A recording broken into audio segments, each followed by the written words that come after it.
ఈ రాష్ట్రంలో ఉన్నటువంటి గ్రామ వార్డు సచివాలయాలు అలా అన్నీ కూడా సిపిఎస్ ఎంప్లాయీస్ తోటి నిండి ఉన్నాయి. కాబట్టి వారికి ఏదైనా కష్టం వచ్చినప్పుడు ఏపీ సిపిఎస్ ఎంప్లాయీస్ అసోసియేషన్ ముందుండి పోరాడుతుందనే ఉద్దేశంతో వారికి భరోసా ఇవ్వడం కోసం ఈరోజు ఇక్కడికి రావడం జరిగింది. కాకినాడ పట్టణంలో వెల్ఫేర్ అసిస్టెంట్స్ మరి వారికి ఉన్నటువంటి సమస్యలను ప్రభుత్వం దృష్టికి ఏ విధంగా తీసుకెళ్లాలనే మీమాంసతోటి వాళ్ళు ఆత్మీయ సమ్మేళనాన్ని ఏర్పాటు చేసుకోవడం జరిగింది. దానికి మమ్మల్ని కూడా ఆహ్వానించినటువంటి సందర్భంలో ప్రభుత్వానికి మేము ఏపీ సిపిఎస్ ఎంప్లాయీస్ అసోసియేషన్ తరఫున అలాగే వెల్ఫేర్ అసిస్టెంట్ల తరఫున మేము ఒకటే డిమాండ్ చేస్తా ఉన్నాం. అన్ని డిపార్ట్మెంట్లకు ప్రమోషన్ ఛానల్ని చూపించి వారికి ప్రమోషన్లు ఇచ్చి ఇప్పటికే 2 సంవత్సరాలు అయిపోయినటువంటి సందర్భంలో ఏ విధమైనటువంటి ప్రమోషన్లు అలాగే ఎదుగుబొదుగు లేనటువంటి పరిస్థితి కేవలం వెల్ఫేర్ అసిస్టెంట్స్కు ఎందుకు మీరు కల్పిస్తున్నారనే విషయాన్ని మేము తీవ్రంగా మరి ఆక్షేపిస్తూ ఉన్నాం. వారికి ఎడ్యుకేషన్ మరియు వెల్ఫేర్ అనేటటువంటి 2 పేర్లు తగిలించారు కాబట్టి 2 పేర్లకు సంబంధించిన 2 డిపార్ట్మెంట్లకు సంబంధించినటువంటి పనులు వాళ్ళ చేత ఇప్పటివరకు చేయించారు. కాబట్టి ఎడ్యుకేషన్ డిపార్ట్మెంట్లో మరి స్కూళ్లలో ఉన్నటువంటి జూనియర్ అసిస్టెంట్, సీనియర్ అసిస్టెంట్ అలాగే ఏ విధమైనటువంటి పోస్టులు ఉన్నాయో వాటన్నింటికి కూడా క్వాలిఫికేషన్కి తగిన విధంగా వారిని ప్రమోషన్ ఇచ్చి వారిని ఎడ్యుకేషన్ డిపార్ట్మెంట్లో మెర్జ్ చేయాలని చెప్పేసి మేము కోరుతా ఉన్నాం.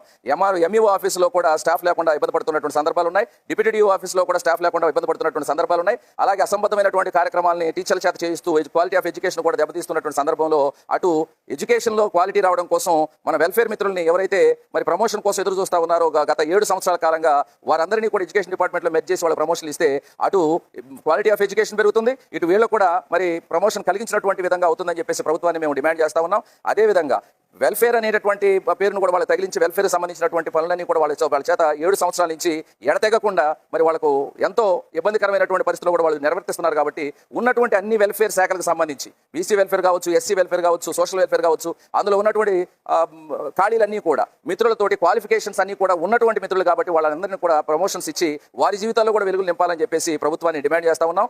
ముఖ్యంగా నారా చంద్రబాబు నాయుడు గారికి ఒక విన్నపం, వీరి పైన జరుగుతూ ఉన్నటువంటి అధికారుల ఏవైతే అణచివేత ధోరణులు లేకుంటే వేధింపు ధోరణులు ఉన్నాయో వాటిని అన్నింటినీ కూడా అరికడతారని చెప్పేసి మీ అందరినీ వేడుకుంటూ ఉన్నాం. ఒకవేళ అరికట్టకపోతే మేము తీసుకునేటటువంటి తదుపరి చర్యలకు మీరు మరి అధికారులు అలాగే ప్రభుత్వం కూడా బాధ్యత వహించాల్సి ఉంటుందని చెప్పేసి తెలియజేస్తూ ఉన్నాం.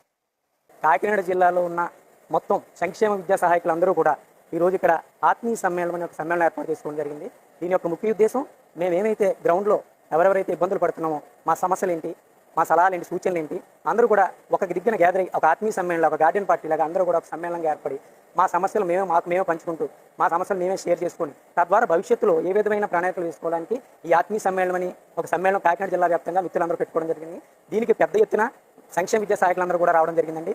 ముఖ్యంగా మేము ఎదుర్కొనే సమస్యల మీద ఈరోజు కూర్చొని క్షుణ్ణంగా కూడా వాటిని పరిశీలించుకోవడం జరిగిందండి.